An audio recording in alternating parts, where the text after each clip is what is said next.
Hola, ¿qué tal amigos? Mi nombre es Joel Pacheco, estudiante de la Universidad Técnica Estatal de Quevedo, y hoy día vamos a hablar sobre dos temas de la electrónica, que es el transistor PNP, símbolos y convenciones de un circuito. Bueno, comencemos. El transistor. El transistor es un dispositivo semiconductor que actúa como interruptor al paso de la corriente. El transistor BJT consta de tres regiones conductoras, que es la región del emisor, la región de la base y la región del colector. Existen dos tipos de transistores, que es el transistor NPN y el transistor PNP. El transistor NPN ya lo habíamos hablado en un anterior video. Hoy día vamos a hablar sobre el transistor PNP. El transistor PNP. El transistor PNP funciona de manera semejante al transistor NPN descrito anteriormente. El transistor PNP controla el flujo de la corriente principal alternando el número de agujeros en lugar del número de electrones en la base.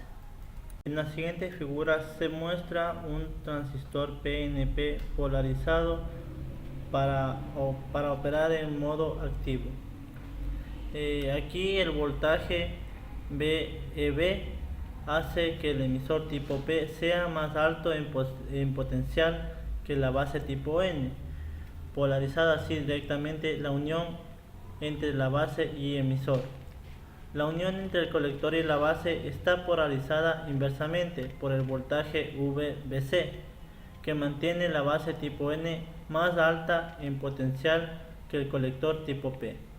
Bueno, en este caso, a diferencia del transistor NPN, la corriente del dispositivo PNP es conductora principalmente por huecos inyectados del emisor a la base. Como resultado, el voltaje VEB de polarización directa, como la componente de corriente de emisores aportada por los electrones inyectados de la base al emisor, se mantienen pequeñas por el uso de una base ligeramente contaminada. La mayor parte de corriente del emisor se debe a huecos, entonces los electrones inyectados de la base al emisor dan lugar de manera permanente a la corriente de la base IB. Varios huecos inyectados en la base se recombinan con los portadores mayoritarios de la base, electrones.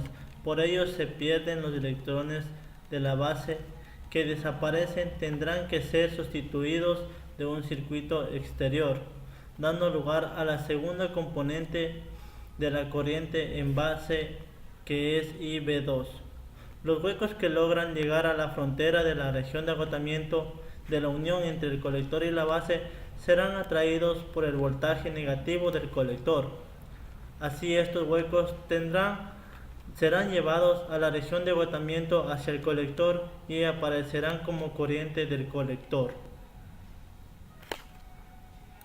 A continuación se muestran los modelos a gran señal del transistor PNP que opera en modo activo. Los símbolos y convenciones de circuitos. La estructura física utilizada para explicar la operación de un transistor es difícil de usar y visualizar en el diagrama de un circuito con varios transistores. Afortunadamente existe un símbolo del circuito descriptivo y cómodo para el transistor de unión bipolar BJT. En ambos emisores, el transistor NPN y PNP se distingue por una punta de flecha. Esta distinción es importante porque los BJT prácticos no son dispositivos simétricos. Esto es, intercambiar el emisor y colector resulta en un valor para alfa diferente mucho menor, conocido como inverso o alfa inversa.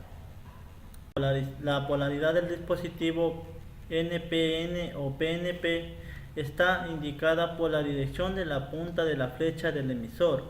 Esta flecha apunta a la dirección de circulación normal de corriente del emisor, que está en la dirección de avance de una unión base y emisor, como hemos adoptado una convención de dibujo por la cual las corrientes circulan de arriba hacia abajo.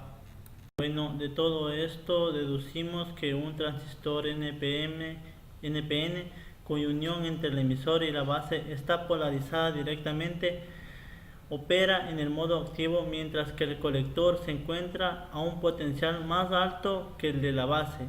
La operación modo activo se mantiene incluso con el voltaje del colector cae ligeramente por debajo de la base, ya que la unión PN de silicio no es conductora en esencial cuando el voltaje entre sus terminales es menor de 0.5 voltios, es decir, no se debe permitir que el voltaje del colector caiga muy por debajo de la base si es que se necesitara operación en modo activo. Si cae mucho por debajo del voltaje de la base, la unión entre el colector y la base se polarizará directamente y el transistor entra en un nuevo modo de operación que recibe el nombre de saturación. En modo paralelo, el transistor PNP opera en modo activo si el potencial del colector es menor que el de la base. No debe de permitirse que el voltaje del colector se eleve por muy encima del de la base si han de mantenerse en operación en modo activo. Aquí tenemos una tabla de resumen de las relaciones entre corriente y voltaje de un BJT en modo activo. Eso ha sido todo. Hasta luego y nos vemos en el próximo video. Chao.